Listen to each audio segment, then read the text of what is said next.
جیسے کوئی طالب علم امتحان دے رہا ہے تو اس کی یہی کوشش ہوتی ہے کہ میرے نمبر اچھے سے اچھے آ جائے.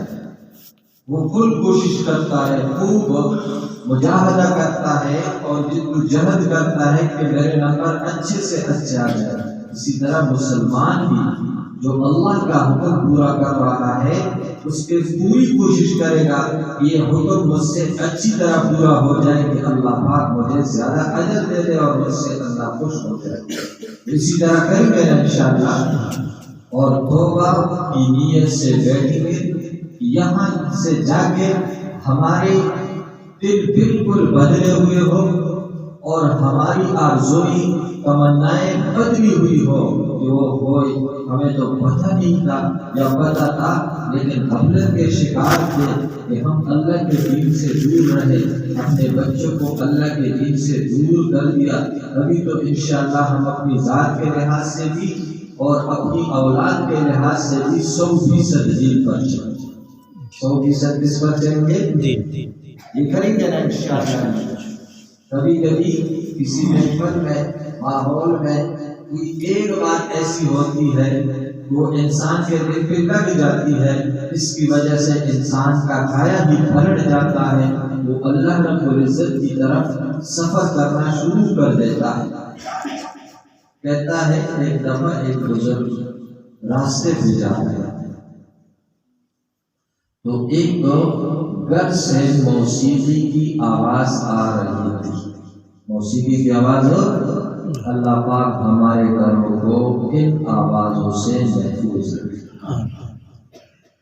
مسلمان کے گھر سے قال اللہ اور قال رسول کی آوازیں آئی. ابو الزناد رحمہ اللہ ایک صحابی ہے، بہت تابعی ہے. انہوں نے بہت زیادہ صحابہ کرام کو دیکھا تھا. یہ فرما رہے ہیں کہ جب میں مدینہ منورہ میں اپنے گھر سے مسجد نبوی آتا سحری کے وقت، تہجد کا جو وقت ہوتا ہے اس وقت گھر سے نکل کر مسجد نبوی آتا تو صحابہ کرام کے گھروں سے قرآن کریم کی تلاوت کی آوازیں آتی تھی. ان کی آوازیں آتی تھی بھائی، قرآن کریم کی تلاوت کی آواز. میں کہتا ہوں اگر اس دوران ہمارے بستی کوئی آ جائے نا، ہمارے گاؤں کو آ جائے تو وہ یوں سمجھے گا کہ میں مقبرہ آ کہاں قبرستان آ گیا. بھائی یہ تو قبرستان ہے، چور چرا بالکل نہیں ہے، سارے لوگ سوئے پڑے نا، اس طرح ہے یا نہیں؟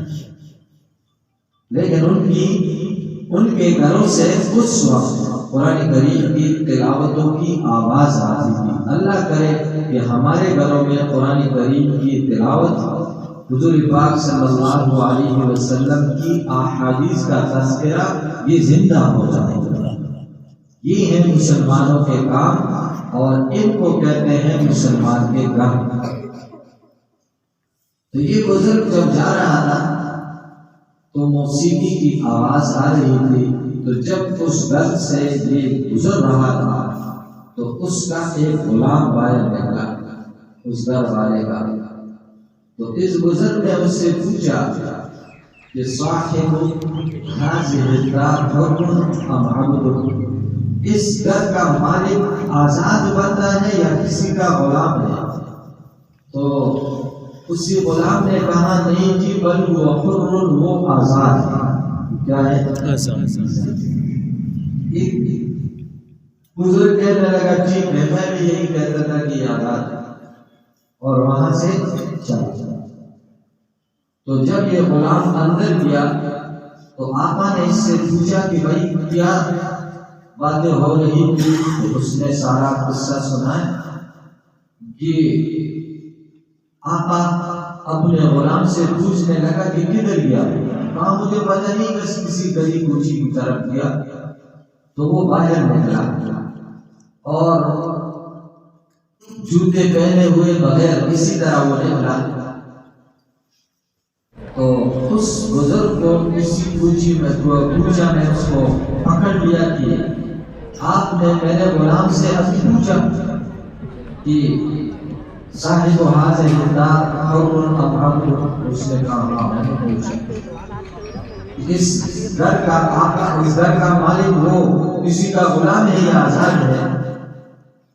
تو اس بندے نے جو گھر کا مالک تھا اپنے سینے پہ ہاتھ رکھا اور کہنے لگا بل انا عبد، بل انا عبد، نہیں میں اللہ کا غلام ہوں، میں اللہ کا غلام ہوں۔ اور اسی وقت اس بزرگ کے ان باتوں کو سن کر اس نے توبہ کی۔ آج ہم اور آپ اس بندے کو بشر حافی رحمہ اللہ کے نام سے جانتے ہیں۔ کس نام سے جانتے ہیں؟ حافی، بشر حافی۔ حافی آپ ناپاک کو کہتے ہیں، یعنی جس کے جوتے نہ ہو، چونکہ اس کو اگر کوئی کہتا کہ آپ جوتے کیوں نہیں پہنتے، اس نے کہا میں نے اللہ سے سنا اس حالت میں کی کہ میرے جوتے نہیں تھے، اس لیے میں جوتے نہیں پہنتا ہوں۔ تو پیارے بھائیوں، کبھی کبھی ایک بات ہوتی ہے اس کی وجہ سے انسان کی زندگی کا پایا ہی پلٹ جاتا ہے۔ ہم اور آپ کی نیت کریں گے انشاءاللہ اللہ کے دین میں خدا کی قسم کسی چیز کی کمی نہیں ہے۔ چین، سکون، اطمینان وہ کہاں ہے بھائی؟ وہ اللہ کے دین میں ہے۔ ہمارے ایک بزرگ گزرے ہیں، وہ کہتے تھے کہ آپ فلوسہ میں، فلوسہ کے درخت تو جانتے ہیں نا، فلوسہ کے درخت میں سیب تلاش کرتے ہیں تو فلوسہ کے درخت میں سیب نہیں ہوتے، اس میں کانٹے ہوتے ہیں۔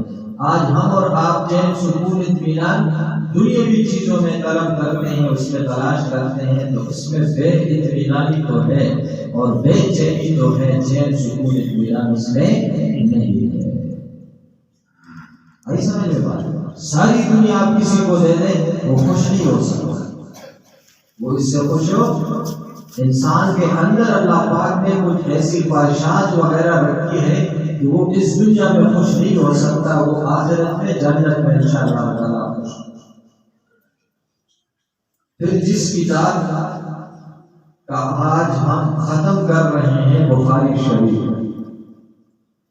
تو یہ امام بخاری رحمہ اللہ 194 ہجری میں پیدا ہوئے، یعنی آپ صلی اللہ علیہ وسلم کی ہجرت کے 194 سال بعد اور وفات سے 184 سال بعد یہ حضرت دنیا میں تشریف لائے۔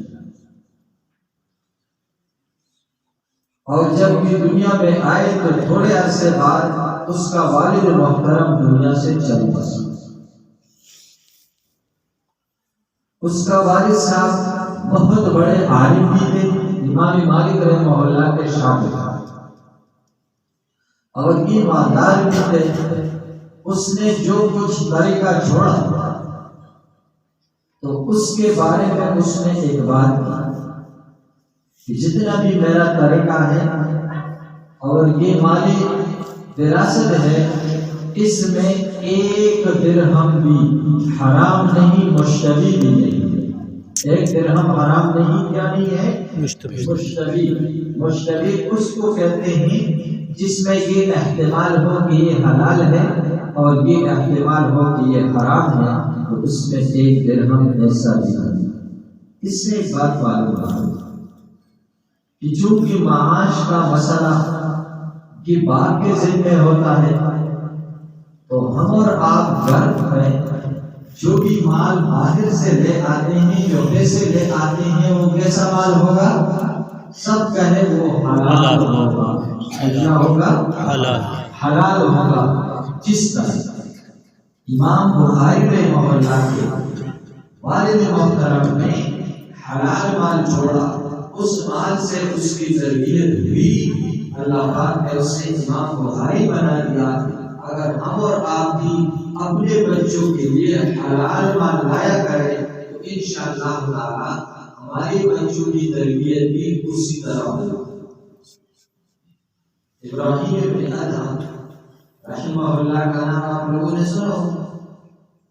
یہ بلخ کے پاس کہتے ہیں بادشاہ تھے، اور پاس کہتے ہیں ولی عہد تھے۔ ولی عہد اس کو کہتے ہیں کہ بادشاہ وصیت کر دے کہ میری موت کے بعد یہ بادشاہ ہو، تو اس کو ولی عہد کہتے ہیں۔ لیکن اس نے سب کچھ چھوڑا اللہ کے نام پر، اللہ کے دین کے، آج تو ہم چھوٹی سی دکان کو بھی نہیں چھوڑ سکتے نا، تھوڑے سے مال کو بھی اللہ کے لیے نہیں چھوڑ سکتے. انہوں نے کیا چھوڑی؟ ساری بادشاہ وزارت صدارت ساتھ، اور یہ بہت بڑے بزرگ بن گئے. تو ایک دفعہ یہ خواب دیکھا، خواب کے اندر فرشتے آئے. تو ایک فرشتے نے دوسرے سے پوچھا کہ ابراہیم ابن ادہم کیسا آدمی ہے؟ اس نے کہا آدمی تو اچھا ہے، لیکن سال ہوا کہ اس کی عبادتیں قبول نہیں ہو رہی. کہا کیوں قبول نہیں ہو رہی؟ تو کہا کہ اس نے مکہ مکرمہ میں ایک آدمی سے کھجوریں خریدی، ان کھجوروں میں سے ایک کھجور نیچے گر گئی اور اس نے بلا تحقیق وہ کھجور کھا لی. وہ کھجور اس کی نہیں تھی، وہ اصل مالک کی کھجور تھی. تو وہ ایک کھجور اس کے پیٹ میں چلی گئی ہے، اس کی وجہ سے اس کی عبادتیں قبول نہیں ہوئی. تو وہ لوگ ہم جیسے تو نہیں ہے نا، بس بات کو ڈال لیتے. اٹھ کر یہ بیت المقدس وغیرہ یعنی اسی علاقے میں یہ تھے، وہاں سے اٹھ کر یہ مکہ مکرمہ آ گیا. اور پھر چونکہ اس بات کو کافی عرصہ گزرا تھا تو پوچھا بھائی یہاں ایک آدمی تھا وہ کھجور بیچ جاتا، کسی نے کہا ٹھیک ہے وہ بیچ جاتا، لیکن ابھی وہ فوت ہو گیا. کہاں اس کا کوئی وارث ہے؟ کہاں پرانی جگہ اس کا بیٹا ہے. یہ بیٹے کے پیچھے اور بیٹے سے کہا کہ مجھے معاف کر دے، مجھ سے اس طرح کوتاہی ہوئی ہے. تو بیٹے نے معاف کر دیا، لیکن کہا کہ میری بہن ہے اور میری امی ہے گھر. تو یہ آگے پردے میں ان سے بھی معافی مانگ کر پھر یہ چلے گئے. پھر اس نے خواب دیکھا کہ ابھی اللہ پاک نے ان کی عبادتیں قبول کی. تو یہ پہلا فرض ہے ہمارا کہ ہم کمانا جو ہمارا ہے، ہماری کمائی جو ہے وہ کیا ہو؟ حلال ہو. عبداللہ بن مبارک رحمہ اللہ انگور خرید رہے تھے، تو ایک انگور کو چکھ دیا، لیکن اس نے اصل مالک سے پوچھا نہیں. جیسے ہم کسی چیز کو خریدتے ہیں تو پہلے چکھ لیتے ہیں، اور کبھی کبھی کسی چکائی میں ہی ہم ماشاءاللہ سے ہی ہو جاتے ہیں. بہت ساری چیزوں سے اس طرح نہیں کرنا چاہیے. اگر اس کا جینا چاہتا ہو تو یہ حرام ہے. ان کو مان کے پتہ چلا یار آپ نے پوچھا نہیں اور آپ نے انگور کا دانہ کھا لیا. تو اب اصل مالک سے وہ معافی مانگنے لگا. اس نے کہا نہیں معاف کرتا. اس نے 100 درہم دیے، کہا نہیں معاف کرتا. 200 درہم دیے، نہیں معاف کرتا. 900 درہم دے کر پھر اس نے معاف. ایک انگور کے دانے پر کتنے درہم دیے؟ 900 درہم دے کر اس نے پھر معاف کیا. اس لیے کہ پیٹ میں حرام کیا تھا، اور یہ حرام اللہ رب العزت قیامت کے دن پوچھے گا. اس لیے اس نے اس سے معافی مانگی. تو وہی میرے پیارے بھائی کو یہ ان اولاد کا ہمارے اوپر وعیدہ ہے کہ ہم گھر میں جو کچھ بھی لاتے ہیں وہ حلال کمائیں. جیسے کون تھا؟ امام بخاری رحمہ اللہ کے والد محترم کہتے ہیں کہ میری اس ساری طریقہ میں ایک درہم بھی حرام نہیں ہے.